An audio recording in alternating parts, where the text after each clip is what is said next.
মনা, এবার না তুই বিয়েটা করে নে বুঝলি, কারণ আমরা তোর বাবার তো বয়স হচ্ছে, আমরা চাই আমাদের বয়স থাকতে থাকতে তোকে একটা ভালো কারোর হাতে তুলে দিয়ে যেতে, বুঝলি? আচ্ছা ঠিক আছে, আমি করে নেব বিয়ে।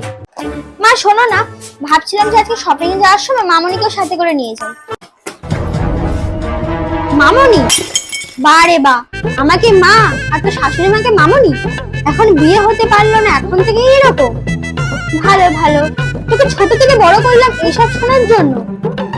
বাহ, মামনি। ও মা শোনো না, ভাবছিলাম যে আমরা যেরকম বেডশিটের কম্বো নিয়েছি না, ওরকম দুটো আরো নিয়ে নি ওই বাড়ির জন্য, কেমন হবে? বাবা, বেডশিট? এখন থেকে? বিয়ে হতে পারলো না, এখন থেকে ওই বাড়ির সম্বন্ধে তো ভাবতে শুরু করে দিয়েছিস? হ্যাঁ রে, তুই তো এ বাড়ির ব্যাপারে এত ভাবিসনি, কখনো কি দুটো জিনিস কিনেছিস সংসারের জন্য? তাহলে করবোটা কি?